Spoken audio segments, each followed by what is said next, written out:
Hey everybody, see here. As you can see, I'm in the garage. You see the vanilla ice motor here. I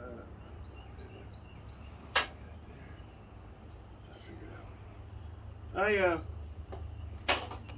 finally got the motor back from the machine shop. I don't know if I made a video on this or not, but I was in the process of putting it back together. Had to get a whole nother block. The block was cracked. It cracked 3 mains, the second, third, and fourth main had cracks in them, hairline cracks.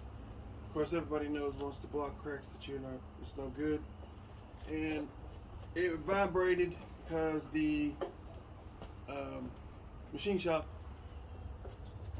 didn't balance the rotating assembly.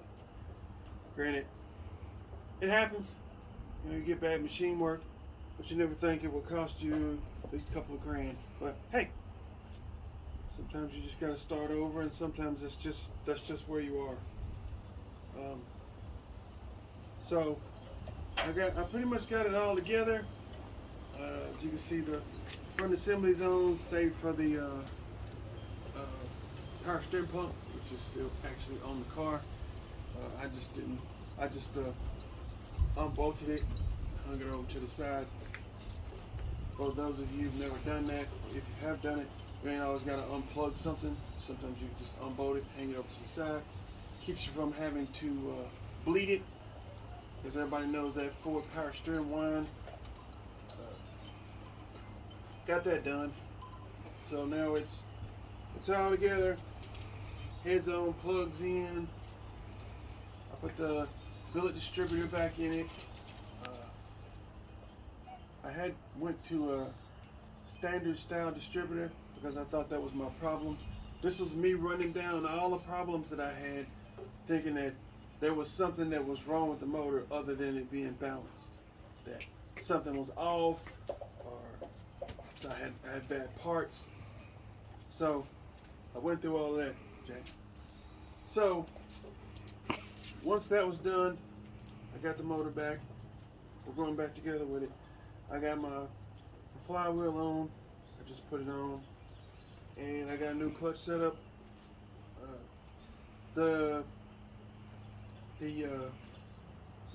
stage 3 clutch I had was a little too much. When it was in the car, I couldn't even hardly push the pedal down. So that I'd get rid of that. That just wasn't going to work for me. So I went with a stock setup. I'm going to run that stock setup for 500 miles. Once I break the motor in, I'll probably go to stage 1 or stage 2 to get it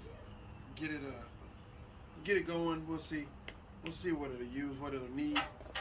But right now we're just basically going to get it to where we can get everything on it.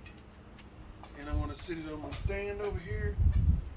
And when I get a good day, I'm going to go out there and I'm going to drop the motor in, put the transmission back up together with it. And we'll bolt the headers up and all that, because the headers and everything and the exhaust is still in the car. We just got to sit the motor down in between them. So I just basically unbolted everything, lifted the motor up out of the engine bay, and everything is still there. So basically it'll just be set it back in, hook everything back up. And that sounds easy. We all know there's never anything easy about this whole process. And then once you pull it out, and it took me 30 minutes to pull it out. I unhooked everything and put the chain on it. Boom, I had it out. Had it out on the stand in the garage, and I started taking it apart the next day.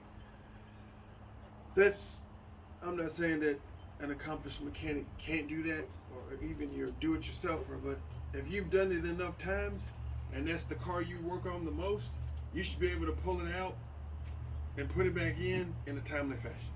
I'm just saying. That's pretty much what I did. I pulled it out, put it back in, and so now we had to pull it back out because clearly it was bad. And now this one is going to be ready to go back in. Once we get it in, it will never come back out because it should be it should be right.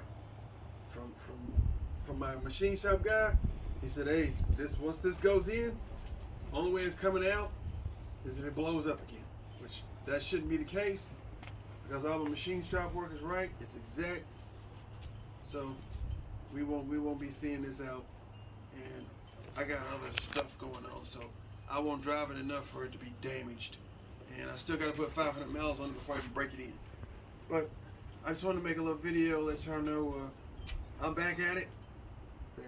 Yeah, I'll still make my videos where we have discussions, but right now I'm just trying to get this going, and hopefully by the middle of the summer we'll have this in, have the car going and rolling, and I'll get you some videos of the engine running again, and this time it'll actually be running correctly. Now it ran before and it sounded good, although it shook, it sounded good, but this one won't shake. This one is perfect. We're gonna make that happen. So I'll get back with you on the next video. We'll have a new topic. Haven't decided what that's gonna be yet, but I got a few on my desk in there.